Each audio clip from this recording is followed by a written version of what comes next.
And if you have a paper ticket, have it facing up so we can scan it. Step to the right, Sam will scan your ticket and hop on the train. Oh, I was going to do that. Yeah, I had to. Thank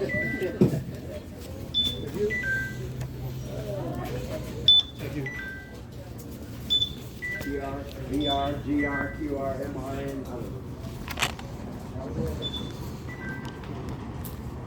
We're doing that.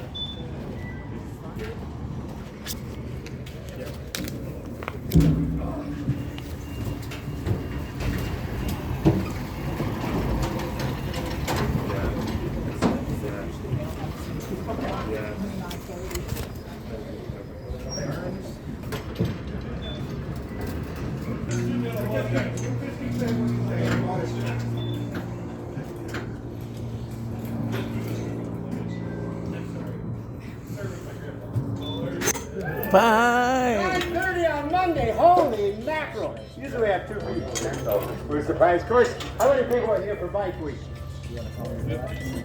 2. So you've been waiting until Bike Week was over to do this. Good idea, folks. Because it was busy. 150,000 bikes are all over town. Anyway, we're going to have fun today. Today we're going to be on the track. Yeah, because everyone's gone. So we're going to keep it about 160 miles an hour. Is that good? Well, the back tram likes it. Front tram, you might want to agree because you're hooked up to the truck first, okay? Anyway, safety-wise, let's get this out of the way because I have more than enough people on board. Stay seated when the train is moving. Don't stand up and take a photo. Don't stand up and change seats. Don't stand up at all when the tram is moving. That includes starting, taking a photo. You're going to do that with your phones, as I can see.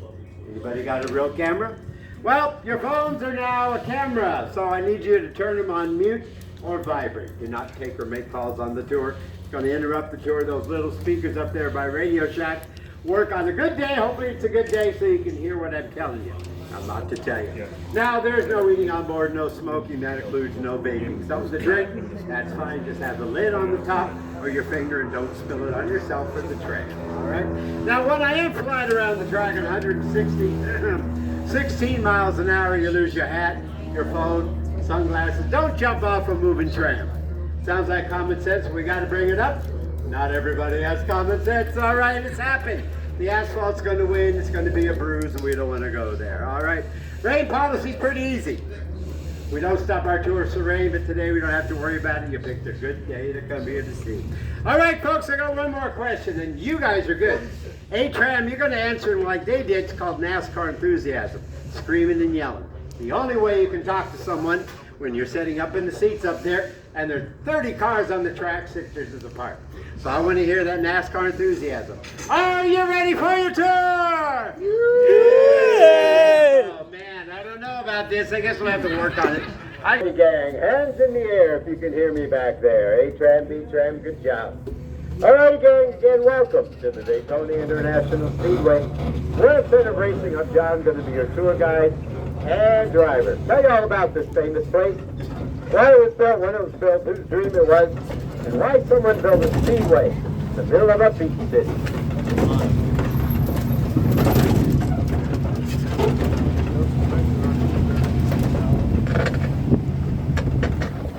So to make our way up on top of this road called Rim Road, it does go around the whole top part of the track.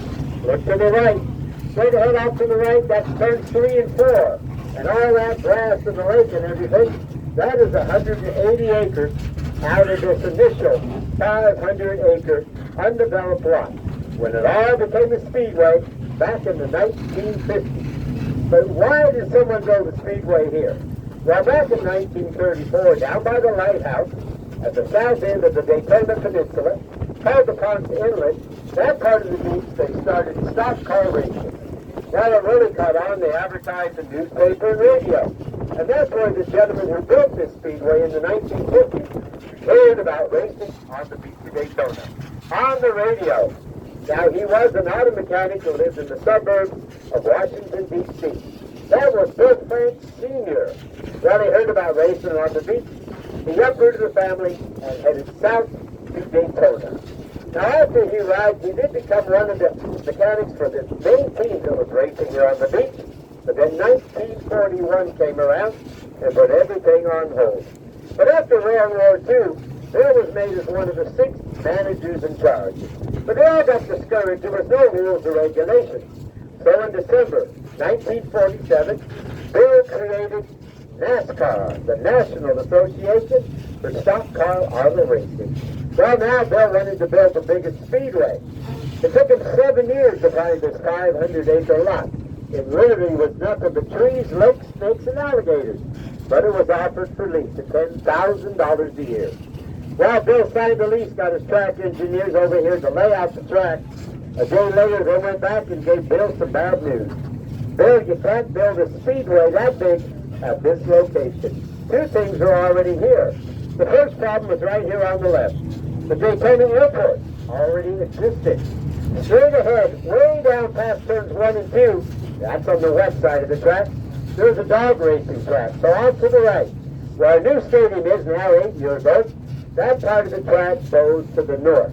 So if you look at this track from an airplane, it actually looks like a big capital D, as in David. Well, they finally broke ground in November 1957, and the very first race, February 1959. Now, I do have a special greeting for you folks. That greeting is by 3-time Daytona 500 winner, one of the youngest drivers to ever win the 500, back when he won his first race. Ladies and gentlemen, Mr. Jeff Burnett. Hi, this is 3-time Daytona 500 champion Jeff Gordon. I'm pleased to welcome all of you to Daytona International Speedway. Nearly 60 years ago, a small-town auto mechanic named Bill France Sr. dreamed of creating a racetrack that was bigger, faster, and more exciting than any before it. In the ensuing decades, his belief in big dreams transformed Daytona International Speedway into the world's center of racing.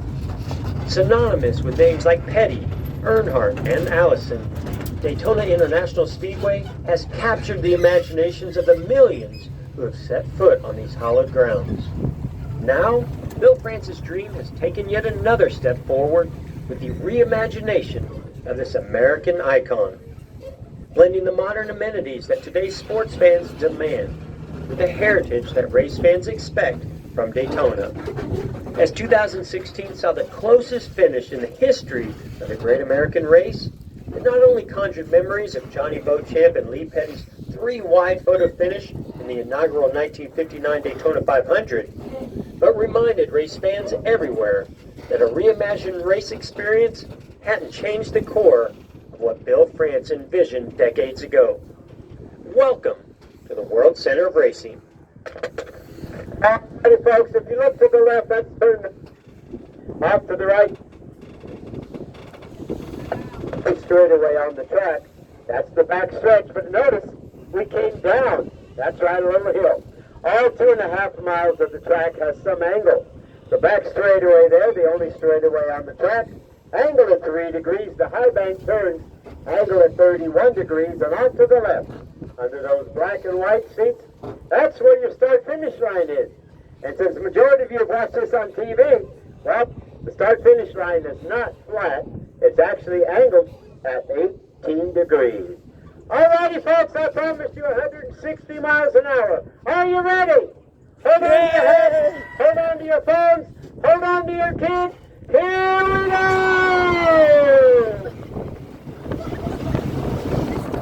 The government kicked in. Son of a...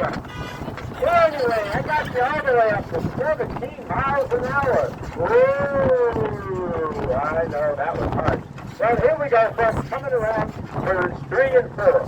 Now, if you look down to the right, all the way to the wall, that track is 40 feet wide. Now, that's enough space for 3 cars to be driving over 190 miles an hour, side by side, without bouncing off each other. However, on occasion, that leaves enough space for a 4th car. Come up behind those 3, look at those guys and go, I can fit in there. And that's when the fun begins. Now, the angle of this track, again, is 31 degrees. When these cars are driving 190 miles an hour, 4 wide, they're going to be less than 6 inches apart. Some of them about 1 inch. Now, all that takes is a mere tap to have them spit out and hit the wall. the top of the track, bounce off that it's designed to do, come down on the grass on the left, go over that line, regain control, get back in the ring. Now if you look to the left, our new stadium that was finished back in 2016. It only took 3 years to build. $400 million later, you're now looking at 101,500 individual seats. But from here, it actually looks like it's full, doesn't it? Well, they painted the seats all the different colors of the NASCAR flag, so it gives that optical illusion that the stadium is full when it's not. But here at Daytona, we don't have to worry about that. All of our NASCAR races are usually 95%, if not 100%, sold out.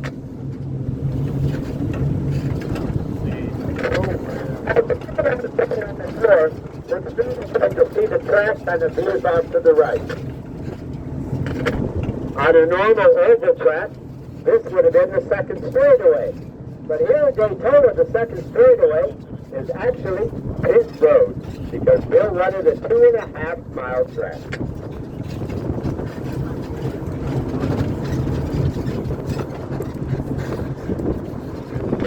All right, we are on that front stretch, coming into the tri-oval, which is that hump in that big capital D. Now look at our seats over here. All these are individual seats now.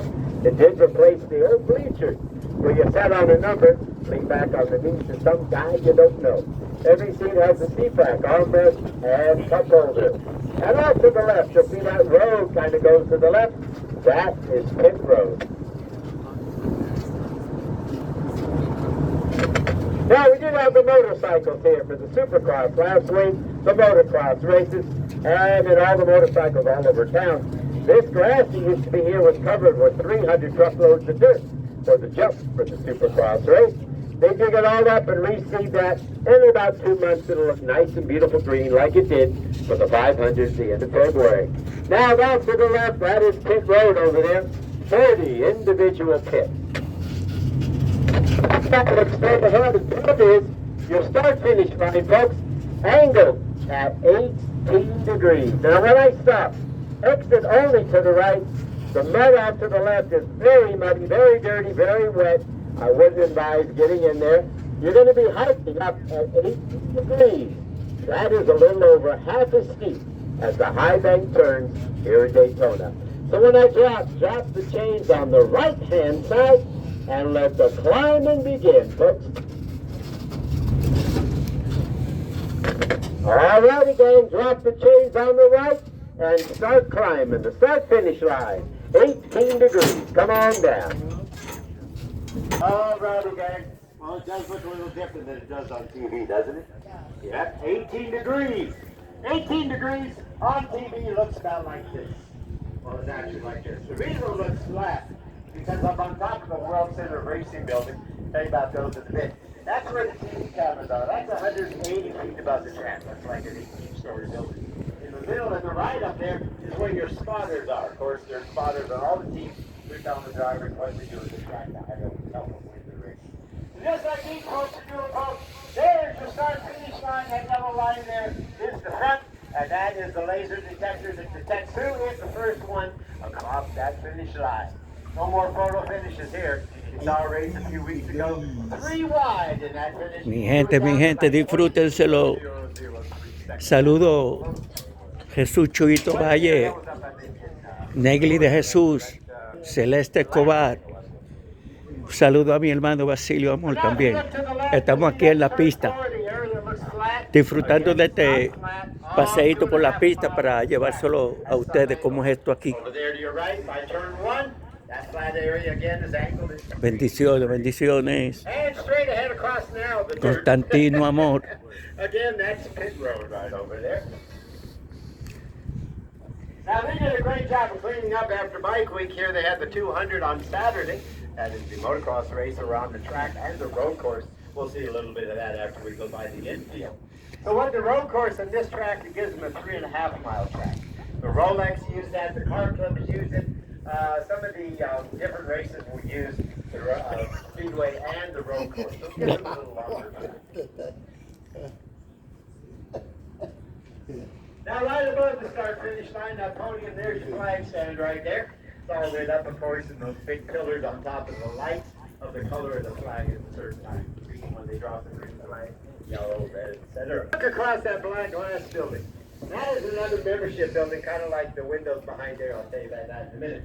The 500 Club is what that is, and that is where you're right in the bottom. You'll see kind of a white sign there.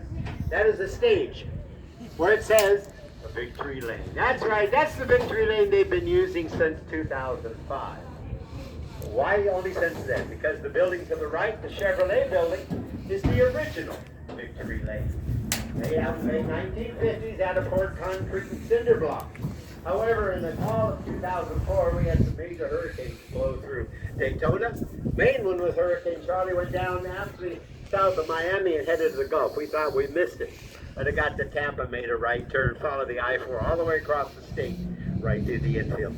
Finished off what the other two hurricanes did a few weeks prior. So they had to rebuild. They had to do it fast. August, the first race coming up is the Rolex that next year, and then the 500. Well, they did build the new 500 Club and the new Victory Lane. They also built this area in the middle called the Fan Zone. They added more garages, so they really upgraded it a whole lot from the original back in '59. And I'll tell you about the Fan Zone when we get in there. But the building behind you, besides being the spotter stand up there, all those windows are the suites. Now, these suites up here are owned by the sponsors of NASCAR. Toyota, Goodyear, Advent Health, etc. There's only 60 up there. Looks like a lot more. But they hold about 30 to 40 to 100 people. It depends what section they are. The bigger suites are on the corner, the smaller ones in the middle. 20 suites per floor. Where all the blinds are up right under the word World on that first level of windows, that is your press box. That's where the commentators are announcing, the announcers are there and all of that. That's where all that action goes on. Now, to get in there during a NASCAR race, you got to know someone, married to someone that's a cousin of an uncle of a boyfriend. That is going to actually be part of those suites to get in there, because it's a whole lot of money, and they're really very available for NASCAR races because they are NASCAR sponsors. So, all right, folks, you got your photo here. So, for the takeover for the tri-oval, again, that's what this area is called. You can see outside home. And again, the second straightaway on a normal oval track on Daytona would have been pit road.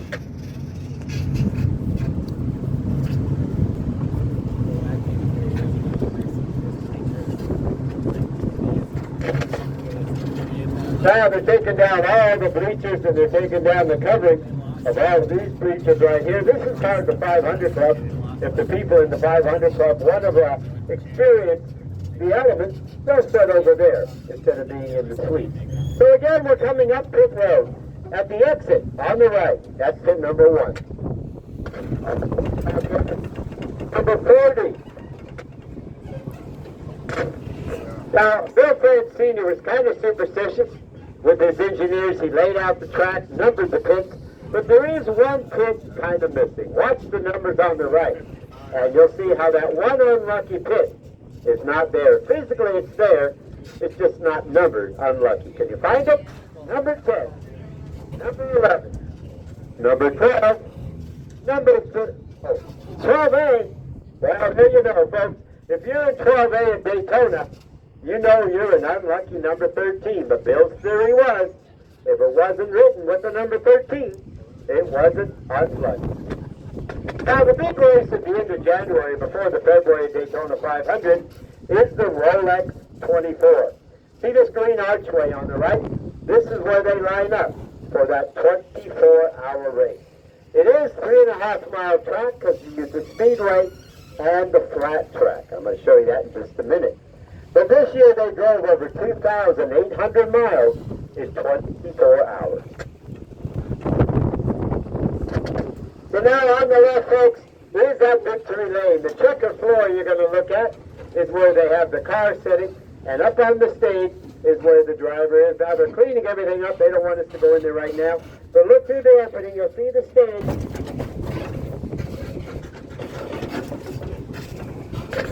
All right. See, they have the gates closed still. I'm going to take you down here, and you can kind of look to the left.